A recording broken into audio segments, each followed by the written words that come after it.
Hi, I'm Cassie and welcome to my kitchen.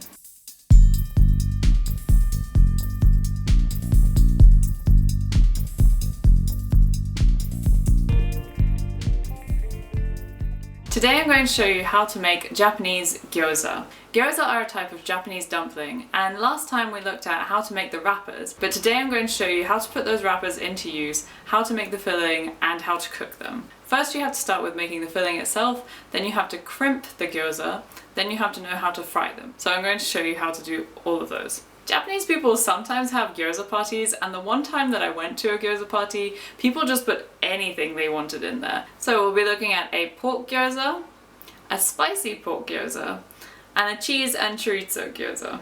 So these two are really different to the normal Japanese gyoza, but the taste is really good, so I would recommend sticking around to the end. So let's take a look.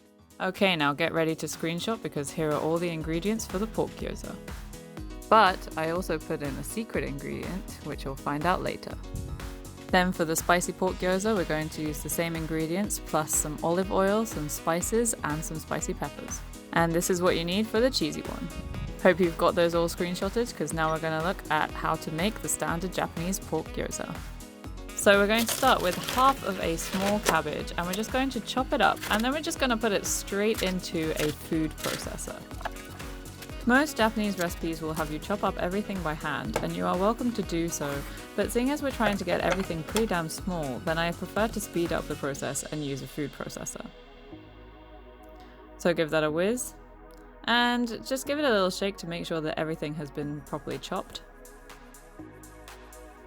Then once you've got a pretty fine cut that's not a mushy cabbage paste, then it's time to just pop it all into a bowl.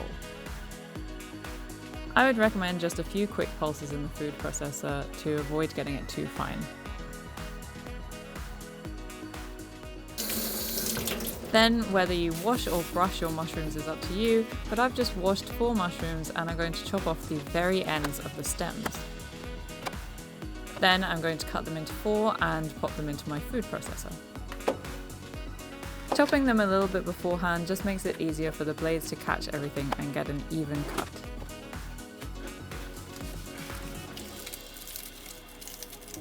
Then I'm going to peel and quarter 2 fat cloves of garlic.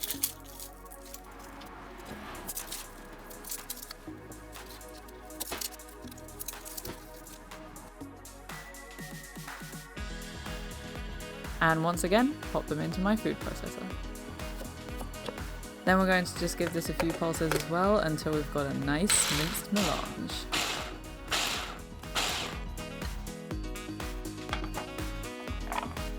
Then that's going straight into the bowl. Put that aside and grab a handful of spring onions, I've got about 6 here, and just chop off the very ends again. Then chop them very finely.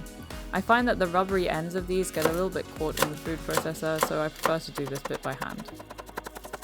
And I wish I could cut this fast, but then we're just going to pop that also into the bowl.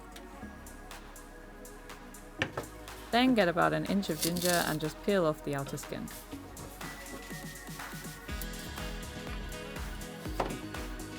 Then I'm going to get my ginger grater peeler thing, and I'm just going to rub it against this bumpy surface until I've got a ginger puree.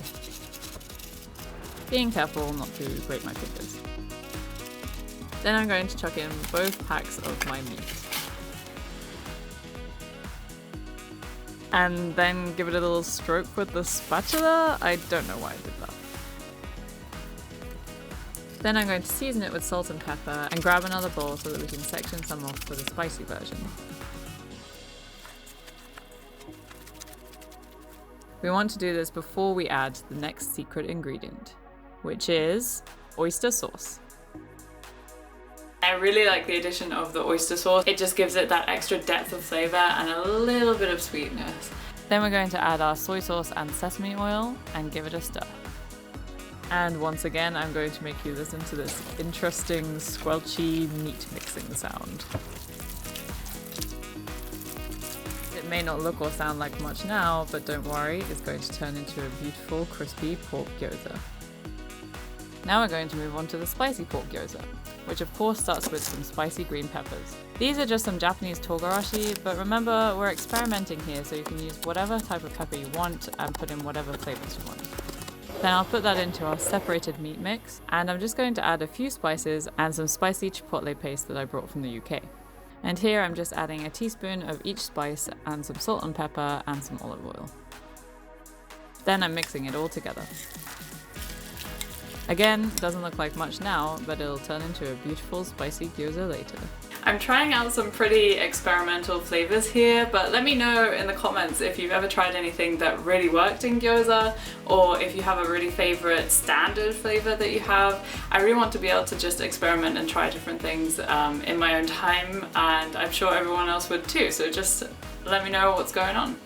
Now we're going to move on to our final cheesy dumpling. As you can see, I've started off with about 2 teaspoons of the chopped up spicy green peppers, and now I'm going to finally chop up a red bell pepper. And I'm only going to use half of this. I'm only making a very small amount of this cheesy one. I found that the secret to getting the gyoza to fill up completely for this one was to use some cream cheese. When I just used grated cheese, then everything fell quite flat. But now I'm just going to finally chop up a few slices of chorizo and add in the grated cheese. Then, for some reason, I forgot to film putting in the cream cheese, so all you can see is the wrappers in the side of the screen, but trust me, they're in there, and that's the only way that you get this consistency.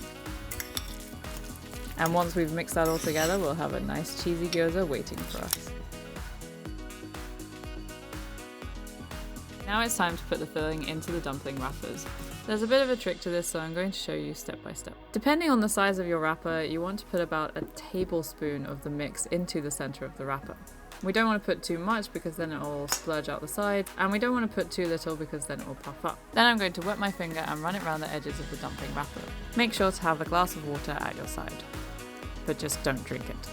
Then fold your gyoza wrapper in half and pinch it at the top. Then we're going to pleat down the edges. To do that, you take a piece of the gyoza wrapper and push it over your finger and then press it down. You can either do this like I am and start from the middle and go to the edge, or you can have all the pleats facing the same way and go from end to end. Here's a top-down view of me pleating them from the middle.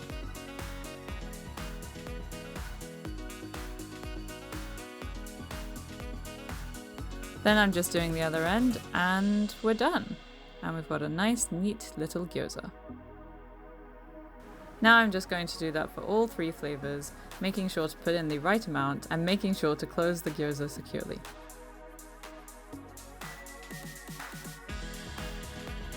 Then into a pan with sesame oil go the gyoza.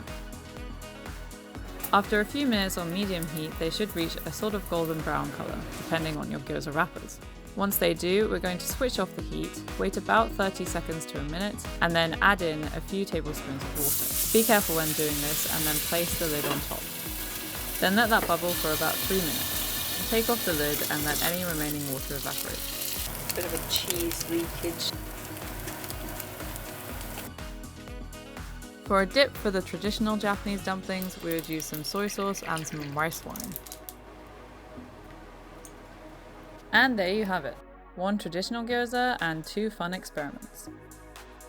The cheese one leaked a bit, so it actually ended up making a bit of a cheesy crust, but it tasted really good, so I'm not complaining. Which one of these are you gonna make? If you found any of that interesting or you learned anything, then give me a like and subscribe to find out more Japanese recipes. See you next time. Bye!